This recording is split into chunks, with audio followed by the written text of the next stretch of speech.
வணக்கம் வணக்கம் friends, good evening. Sunday good evening. எப்படி இருக்கீங்க? எல்லாம் நல்லா இருக்கீங்களா? டீ காஃபி சாப்பிட்டீங்களா? சண்டே எல்லாருக்குமே ஃபுல் டே வயிறு இல்லையா? சண்டே மட்டும்தான் கொஞ்சம் நல்லா சாப்பிட்டு எல்லாம் திருப்தியாக ஒரு தூக்கம் தூங்கி எழுந்திர முடியும். நானும் ஒரு தூக்கம் தூங்கி எழுந்திரிச்சிட்டேன். ஒரு 1 hour நல்லா தூங்கிட்டேன். இப்போ கீழே போயிட்டு தம்பிக்கு நான் ஒன்று கேட்டு அவன் டிஃபன் எதனா கொடுத்துட்டு வந்துட்டு சண்டே கடகடனும் போயிடுச்சு. நாட்களும் கடகடனும் போகுது. இவ்வளோ ஃபாஸ்ட்டாக போகுது பாருங்கள். எங்கள் அப்பா கிட்டத்தட்ட இறந்து 4 மாதம் என்னம்மா? ஆமாங்க, 8ஆம் மாதம். 8ஆம் மாதம் தானே? 8, 9, 10, 11, 12 கடகடன்னு இறந்தவர் நாட்கள் ரெக்கை கட்டி பறக்கணுவாங்க. கடகடன்னு கிட்டத்தட்ட 8, 9, 10, 11, 12, 6 மாதம் கிட்ட ஆகிட போகுது. ஒரு 3 மாதம் ரொம்ப கஷ்டமாக இருந்துச்சு. கீழே போகிறப்பெல்லாம் கட்லர் இடத்த பார்த்து ஒரு மாதிரி ஃபீலாக இருந்துச்சு. ஆனால் எங்கள் அப்பாவும் இந்த மாதிரி நல்லா ஹெல்த்தியாக இருந்தவர் இந்த மாதிரி இருந்தால் கொஞ்சம் கஷ்டமாக தான் இருக்குது. நம்மளும் கொஞ்சம் கேர்ஃபுல்லாக இருக்கணும். நானும் கேர்ஃபுல்லாக இருக்கணும். வாக்கிங் போனோம் பார்க்குறேன். இங்கே பாருங்க, வாக்கிங் போனால் குறையுமா இல்லை டயட் இருந்தால் குறையுமா? கமெண்ட்டில் சொல்லுங்கள். டயட்னா ஒரு நாள் 2 வேளை சாப்பிட்டா போதுமா? 2 வேளை சாப்பிட்டா போதுமா?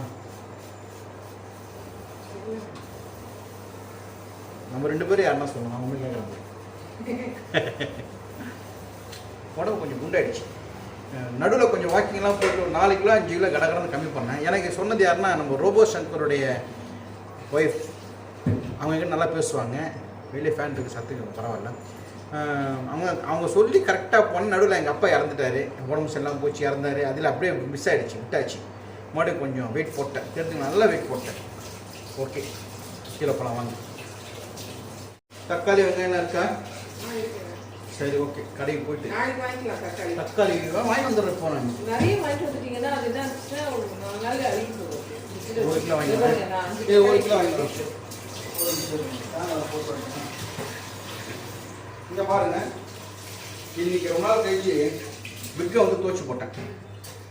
ரொம்ப அப்படியே இது வந்து முடி கிடையாது, இது நூல். நேற்று போட்டுன்னு போனேன் விக்கு. இங்கே பாருங்க, பார்த்துங்க. இது சுரேஷ் பாபு.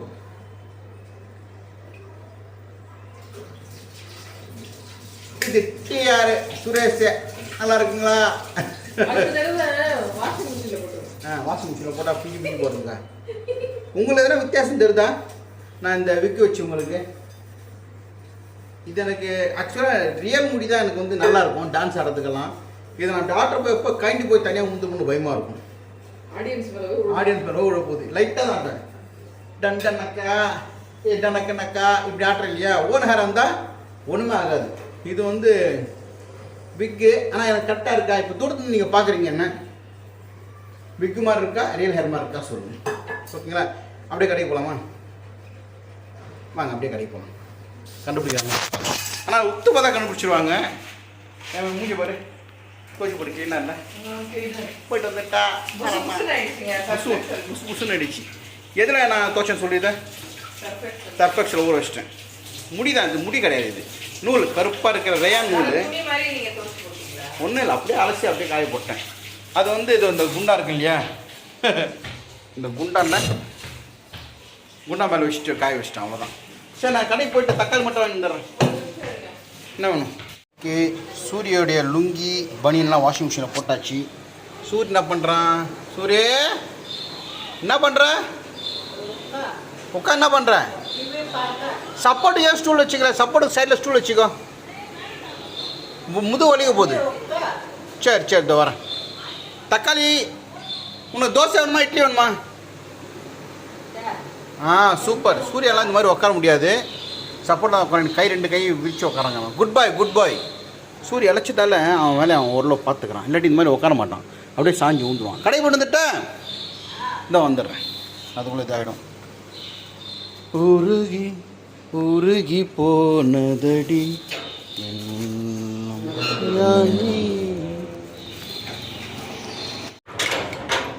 அப்படியே விக்கோட தான் போகிறேன். சில பேர் கண்டுபிடிப்பாங்க, சில பேர் கண்டுபிடிக்க மாட்டாங்க. நல்லா செட் ஆகிடும் நம்மளுக்கு. முடி ஆக்சுவலாக நிறைய வளர்ந்துச்சுன்னா தேவையில்லை எனக்கு. இன்னும் 2 மாதம்னாச்சும் ஆகும். அப்பா இருந்தப்போ மொட்டை அடிச்சது. ஒரு 4-5 மாதம் ஆகிடுச்சு. இன்னும் ஒரு 3 மாதம் போச்சுன்னா பழைய மாதிரி டிஆர் சார் மாதிரி ஆகிடுவேன். முடியலாம். ஓகே. ஆமாம். கடலளவு இருந்தாலும் கலங்க மாட்டேன், அது கையளவே ஆனாலும் கலங்க மாட்டேன். ஓகே. வணக்கம் மனோஜ். வணக்கம். என்னெல்லாம் வித்தியாசம் பார்க்குறீங்க? கண்டுபிடிச்சிட்டிங்களா? விக்கு போட்டது அது மாதிரி தான் இருக்கும். பரவாயில்ல. சமயம் விக்கு போட்டு வந்துடுவேன். இவர் பார்த்தோன்னே என்ன சார் டிஆர் மாதிரியே வராங்க, டிஆரே தான் அப்படிதான்.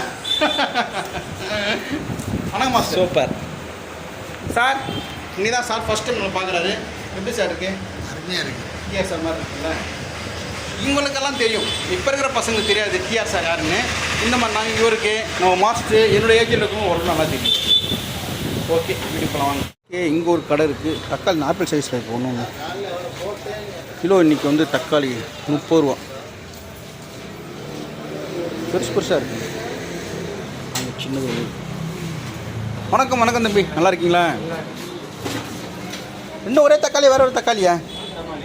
ஒரே தக்காளி தானே? அது என்ன தக்காளி? இது நாட்டு தக்காளியா? இது எவ்வளோ கிலோ? இது 50 ரூபா. அது 30 ரூபா. ரைட். ஓகே. நாட்டு தக்காளி ஒரு தக்காளி இங்கே பாருங்கள், ஒரு கைப்பிடி சைஸ், ஒரு ஆப்பிள் சைஸில் இருக்குது. இது நாட்டு தக்காளியா? அது பெங்களூர் தக்காளி. சரி, ஓகே. இது ஒரு 10 தக்காளி வச்சாலும் 2 கிலோ ஆகிடும் போது இருக்குது. ஒரு நல்ல பெருசு பெருசாக இருக்குது.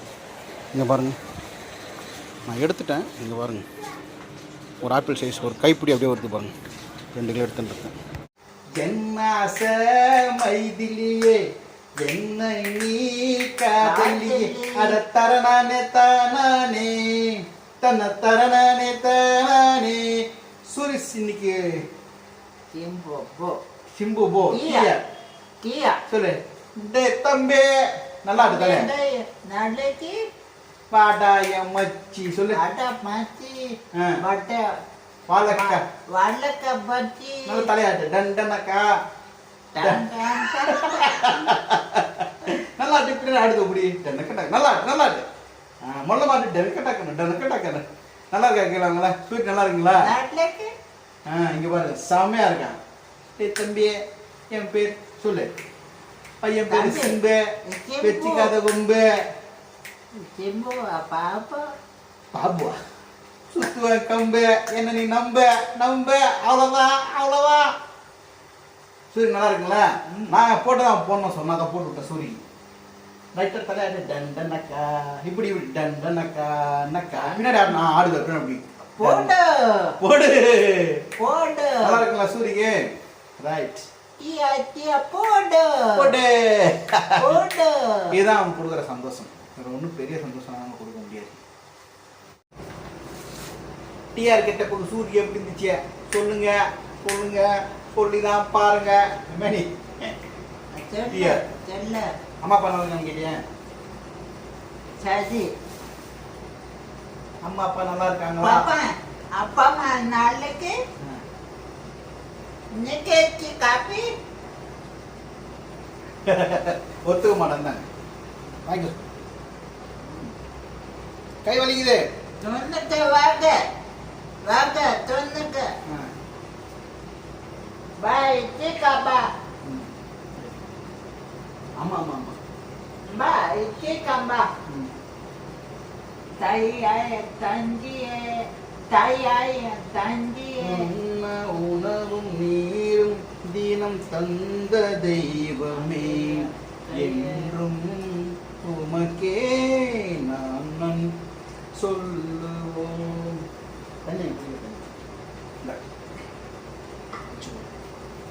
இன்னைக்கு சண்டே எப்படி போச்சிங்க? நல்லா போச்சிங்களா? Right, okay. நாளைக்கு ஒரு ப்ரோக்ராம் இருக்குது. ஒரு ஷார்ட் ஃபிலிம், சின்ன ஒரு ஷார்ட் ஃபிலிம் இங்கே மேலே கூப்பிட்டுருக்காங்க. ஒரு சின்ன ஒரு கெஸ்ட் ரோல் தான். நாளைக்கு காலையில் அது மட்டும் போயிட்டு வந்துட்டு நான் அது போயிட்டு வந்துடுவேன். காலையில் வடபழனி கோயில் போகலாம்னு சொல்லிட்டு ஒய்ஃப் சொன்னாங்க. எனக்கு ஒரு டவுட்டு, எனக்கு தெரில, வடபழனி உங்களுக்கு விசாரிச்சா தெரியும். ஒன்றும் இல்லை, இப்போது டிஆர் சார் மாதிரி ட்ரெஸ்ஸு இந்த பாருங்கள், பல்ல இடிக்கிறவ தொல்லை கூடு அந்த சாங்ஸுக்கு டிஆர் சார் டான்ஸ் ஒரு ட்ரெஸ் போட்டிருப்பாரு. அவங்க ட்ரெஸ்ஸை நான் இங்கே ஃபுல்லாக தேடி பார்த்துறேன், கிடைக்கல. ரெடிமேட்லையும் கிடைக்கல, துணியும் கிடைக்கல. வடபழனி போகிறேன், அங்கே என்ன கேட்டால் தெரியும். உங்களை என்ன சொல்லுங்கள், ஆத்தா பார்த்தா சூரிய சூரிய பாட்டு பாடம் நல்லா இருக்குங்களா?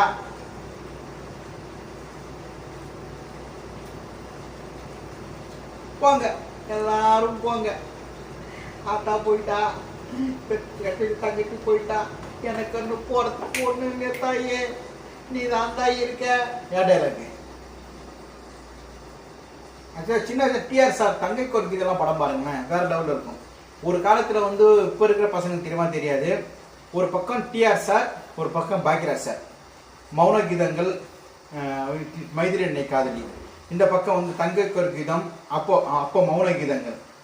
அப்புறம் வந்து முந்தானை முடிச்சு இவர் டிஆர் சார் ஒரு படம், நல்லா ஒரு தாயின் சபதம். அந்த மாதிரி 2 பேரும் போட்டுன்னு வந்தாங்க. பாக்கியராஜ் சார் ஒரு தனி ஜேர்னல், டிஆர் சார் ஒரு தனி ஜேர்னல். டிஆர் சார் பிரம்மாண்டம் செட்டெல்லாம் வேற லெவலில் பண்ணுவார். பாக்கியராஜ் சார் குடும்ப ஸ்டோரி, பாக்கியராஜ் சார் குடும்ப ஸ்டோரி எடுத்து கலக்குவார். ஒரு தாயின் சபதம் நீங்கள் பாருங்கன்னா டைலாக் தெரியுங்களா அதெல்லாம் டிஆர் சார். நான் டிஆர் சார் ஃபேன் கூட சொல்லலாம். ஆக்சுவலாக டிக்டாக்ல வந்து ஒரே ஒரு தடவை நிறைய ஆக்ட் மாதிரி பண்ணி டிக்டாக் வந்து இப்போ ஃபாரின் இருக்கிறவங்க பாருங்கள், சுரேஷ் பாபு 250 டிக்டாக்ல போட்டு பாருங்கள், நான் வருவேன். எத்தனை கெட்ட போட்டிருக்கேன் பாருங்கள். கிட்டத்தட்ட ஒரு 17-18 நடிகர்களுடைய கெட்ட போட்டு நான் டிக்டாக் பண்ணேன். Pandian sir, Vijayan sir, Virumandi Kamal sir, நிறைய பேட்டை ரச்சினி சார், அப்புறம் வந்து மன்வாசனை பாண்டியன் சார், மன்சூர் அலிகான் சார், அந்த மாதிரி எல்லாரும் கெட்டவும் போட்டேன் நான். இப்போ இந்தியாவில் வந்து டிக்டாக் வேலை செய்யலை, பட் ஃபாரினில் வந்து நம்மளுக்கு பார்த்துட்டு இருக்காங்க. எப்படி இருக்குது ஏது இருக்குன்னு தெரில. கிட்டத்தட்ட நிறைய ஃபாலோவர்ஸ், கிட்டத்தட்ட மில்லியன் கணக்கில் ஃபாலோவர்ஸ் இருந்தாங்க எனக்கு அதில். அது ஜாலியாக பண்ணோம் டிக்டாக். அதில் தான் ஜிபி முத்து சார், அப்புறம் நிறைய பேர் ஃபேமஸ் ஆனது. திருச்சி சாதனா மேடம், அப்புறம் வந்து ரவுடி பேபி மேடம், அப்புறம் வந்து நிறையங்க நிறைய பேர் அவங்கெல்லாம் கொஞ்சம் ஃபேமஸ் ஆகிட்டாங்க. நம்ம அவ்வளோ ஃபேமஸ் ஆகல, அவ்வளோதான். நம்ம வர வரைக்கும் போதும் சொல்லி சந்தோஷமாக இருக்கும். ஆனால் தமிழோட ப்ரோக்ராம் போட்டாங்க, அது எபிசோட் எனக்கு ஞாபகம் இல்லை. டிக்டாக்கை பிடிப்பவர்கள், டிக்டாக்கை வெறுப்பவர்கள். அப்படி இருக்க டிக்டாக் பிடிப்பவர்கள் நான் அங்கே போயிருந்தேன். ஜி தமிழில் எங்கன்னா பூந்தமல்லியில், அங்கே வந்து ஜிபி முத்து சார், அப்புறம் வந்தால் இந்த ரவுடி பேபி சூர்யாவோடவங்க, சித்தா சொல்லிட்டு ஒருத்தர் அவங்க கூட இருப்பாங்க. அவங்க நிறைய யூடியூபர்ஸ் நிறைய பேரை பார்த்தேன். ஆனால் அன்னைக்கு வந்து என்னெல்லாம் கண்டுபிடிச்சிட்டாங்கன்னா டிஆர்னா நீங்கள் இதெல்லாம் சொல்லிட்டு ஜிபி முத்து சார் ஃபஸ்ட்டு. ஆனால் டிஆர்னா எப்படி கண்டுபிடிச்சார் ஸ்டார்டிங்கில், ஐ மீன் அந்த டிக்டாக் வந்த புதுசில். அப்புறம் அவர் நம்பர் மாற்றிட்டாரு. 2 முன்னாடி அவர்கிட்ட பேசினா அப்புறம் நம்பர் மாற்றிட்டாரு. அவர் பிக் பாஸ் போய் பெரிய ஆகிட்டார். அவர் இப்போ வேறு லெவலில் இருக்கார். அவரெல்லாம் பார்க்க கூட முடியாது, அந்த மாதிரி ஆயிடுச்சு. ஆனால் பார்த்தா நல்லா பேசுவார், நல்ல மனுஷன், ரொம்ப நல்ல மனுஷன், நல்லா பேசுவார்.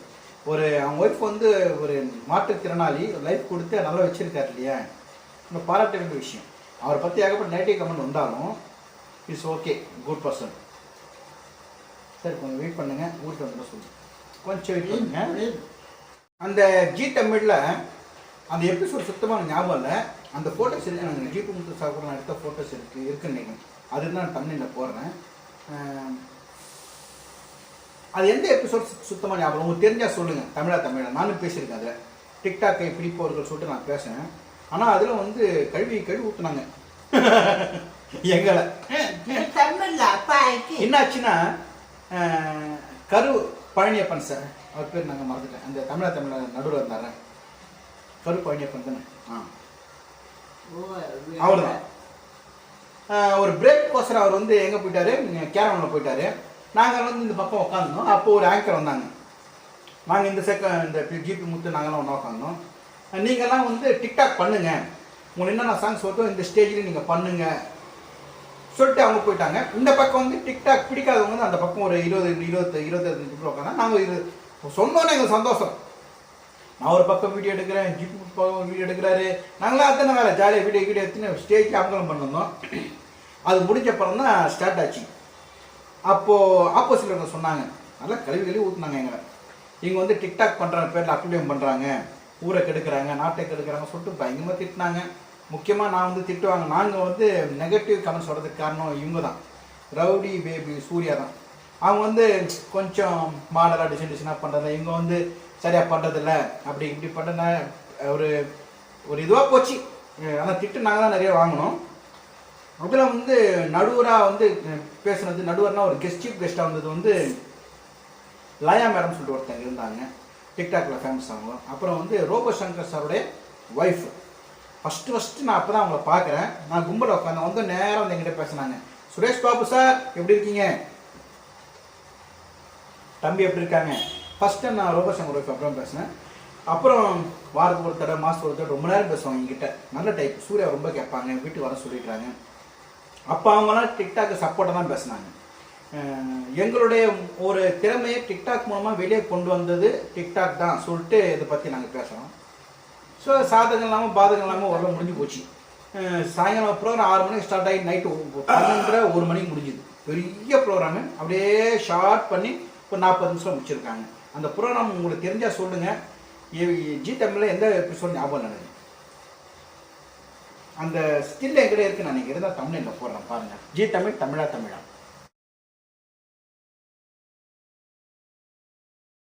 வாய்ப்போடு என் பின்னாடி யார் நிற்கிறது? குட் நைட் சொல்லு. Good night.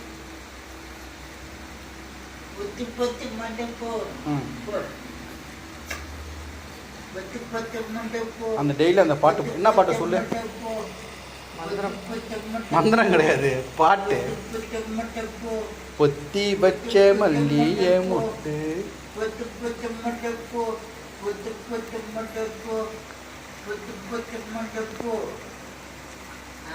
குட். நாளை நாளை அன்னைக்கு குட் நைட் சொல்லு. நாளை பார்க்கலாம். Good night. அவன் அந்த பாட்டு பிடிச்ச பாட்டு. இந்த இன்னைக்கு ஃபுல்லாக அதை போட்டால் ஃபுல்லாக சுற்றின வெளியெல்லாம் சிரிக்கிறாங்கப்பா அது மாதிரி இருக்கட்டும். மற்றவங்களை சந்தோஷப்படுத்தி தன்னை அர்ப்பணிக்கிறவன் கலைஞன் தானே. Good night. Good night.